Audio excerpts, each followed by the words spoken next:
Unit 4 of first PUC English course book is again a short story. The title of this story is Oru Manushyan.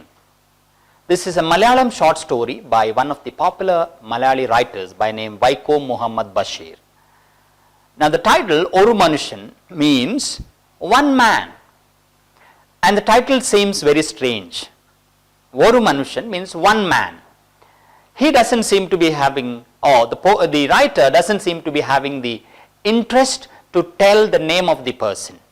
He just wanted to say Oru Manushyan, which means a man who can be a stranger even, who can be an angelic savior even, or who can be a good Samaritan even, or who can have a personality but does not want to reveal his person.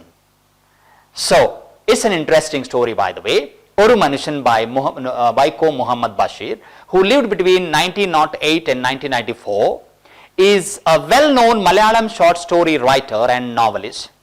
He is known for his sympathetic portrayal of joys and sorrows of ordinary life, like our R.K. Narayan of Kannada literature, or so probably Indian writer in English, or R.K. Narayan of who had settled in Mysore, the author of Malgudi Days.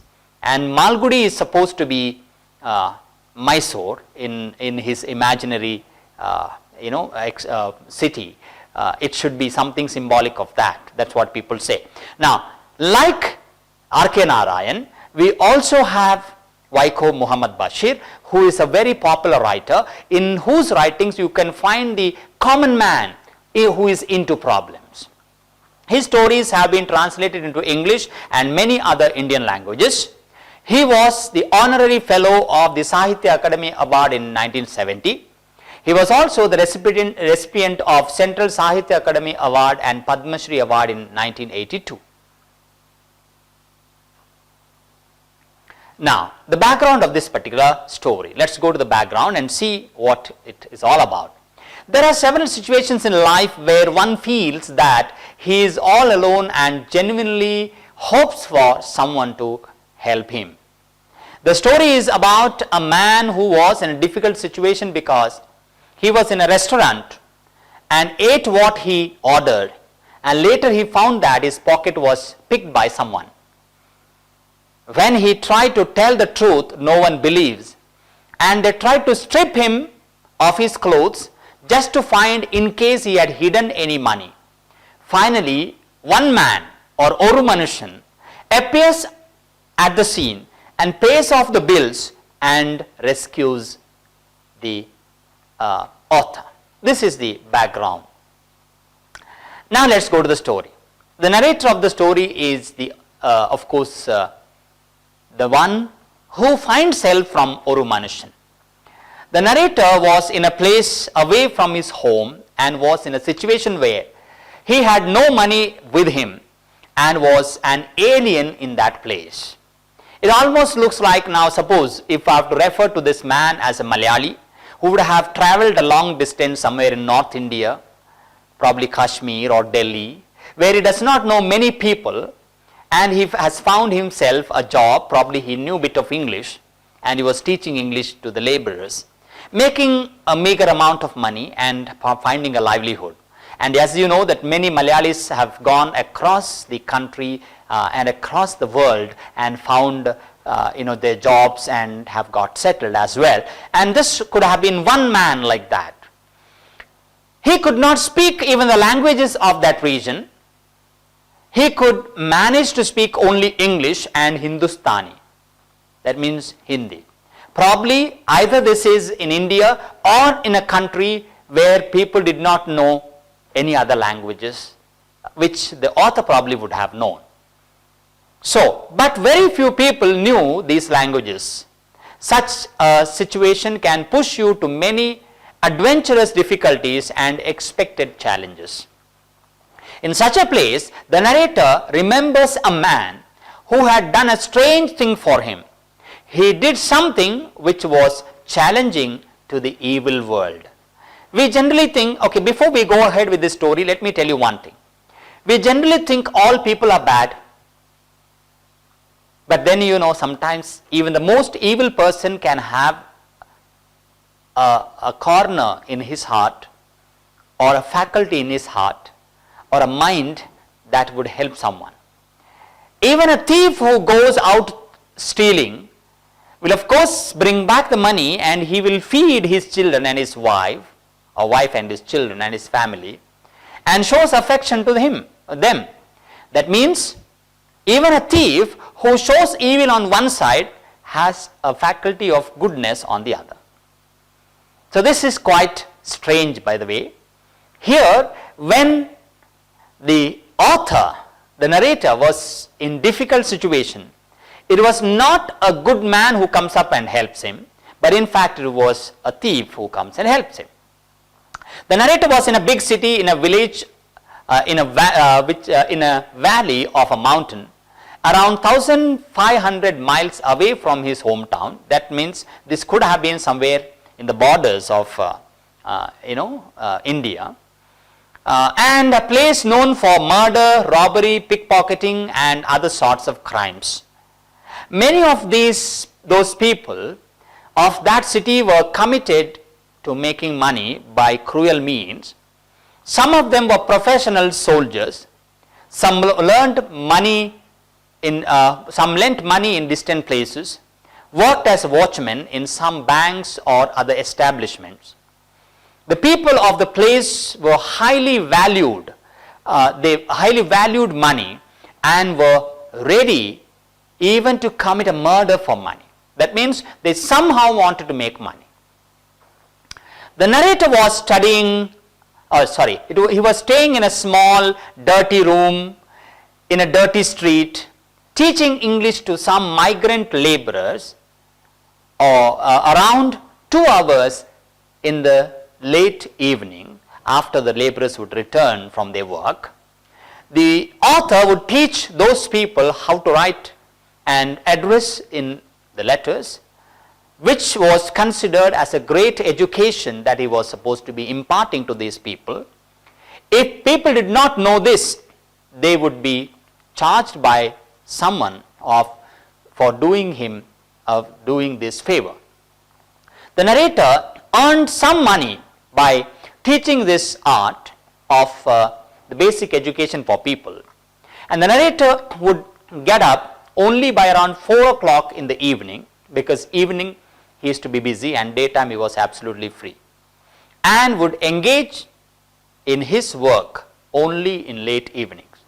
The narrator normally woke up by evening so that he could save the expense of drinking his morning tea and eating his noon meal. One day, the narrator got up at around 4 p.m. and got ready in his suit with his wallet in his pocket. Wallet means purse with money in it, with 14 rupees in it. It was of course his life savings. Now 14 rupees probably in those days was a big amount of money, and all that he had earned those days, he had saved it, and he had it in his wallet, and he had the wallet in his pocket, and then he had set out to the restaurant to have his evening meal, and afterwards he would definitely go ahead and tutor the laborers who would come to learn English from him. He entered a crowded restaurant and ate a full meal consisting of chapatis and meat curry. He drank a tea as well. The bill came up to 11 rupees.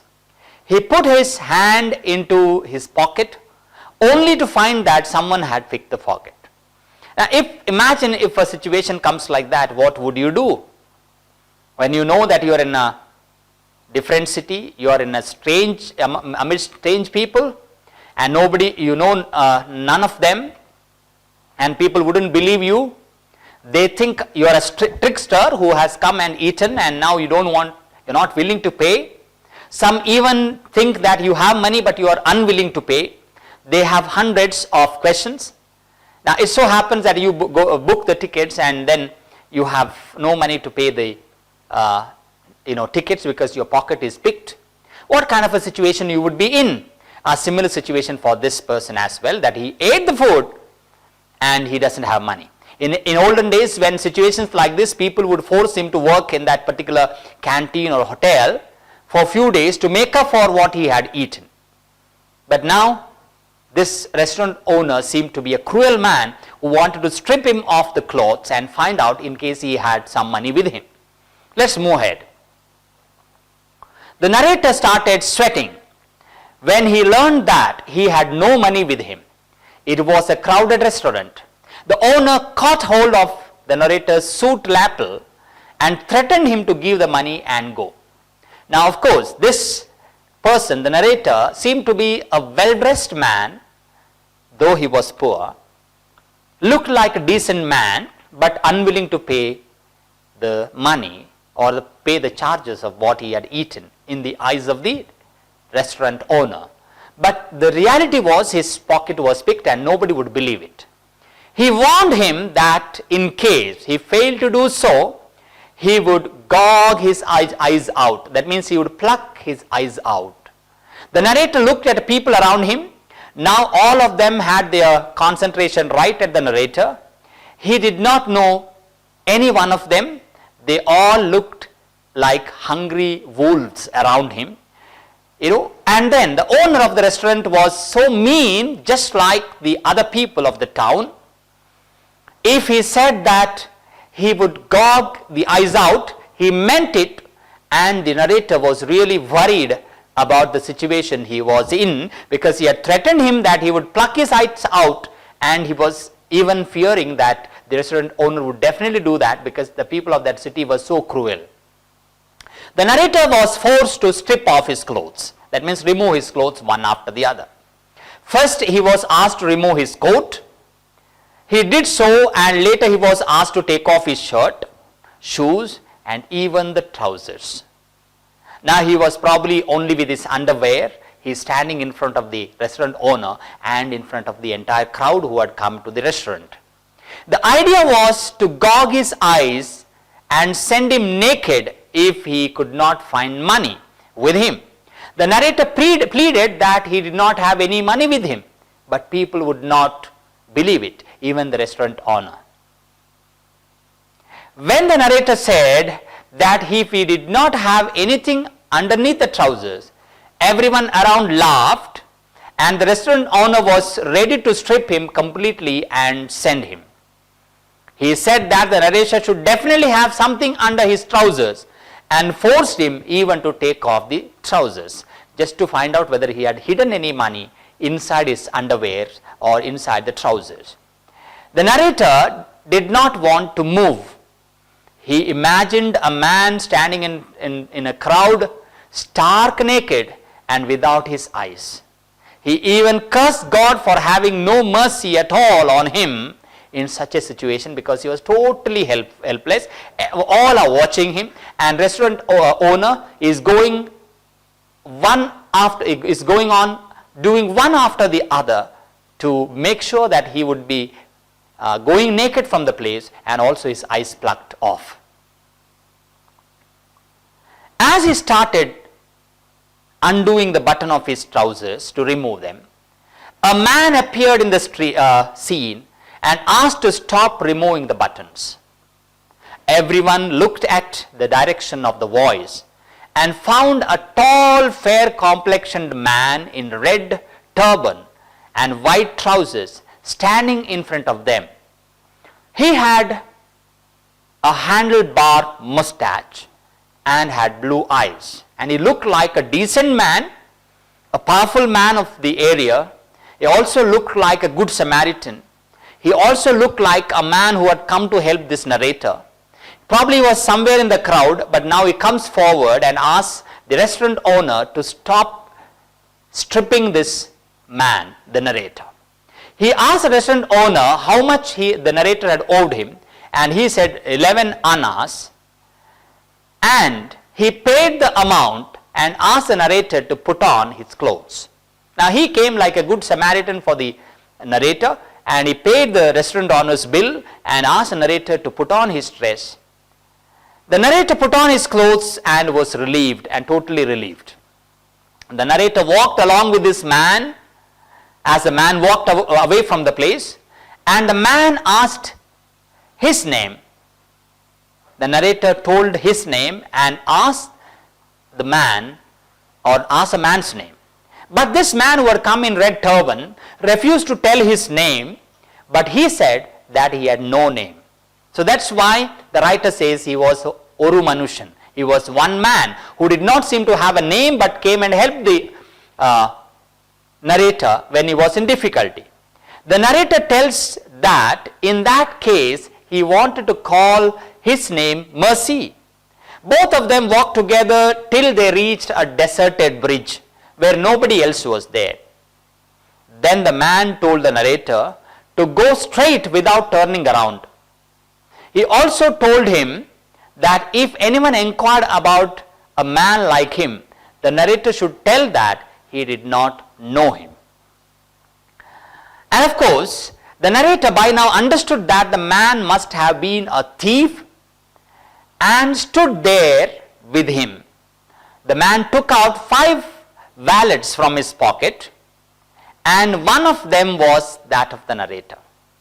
Actually, it was the pickpocketer who had come forward to help this narrator. He confirmed which one belonged to the narrator and gave it back to him. He also asked him to open it. When the narrator opened the wallet, he found that his money was intact in it. And in fact, what he had paid in the restaurant was his own money. This shows that even a criminal or a thief had a good side of his life, or helping side in his life, so which he actually exhibits in the case of this particular narrator. The man blessed the narrator, and he did so in return. Both of them departed, and the narrator kept wondering about the thief who had a soft heart towards a man who was in a bad situation. So this is how the story of Oru Manushyan, one man, is described, and it shows that even a thief has a good side in his life.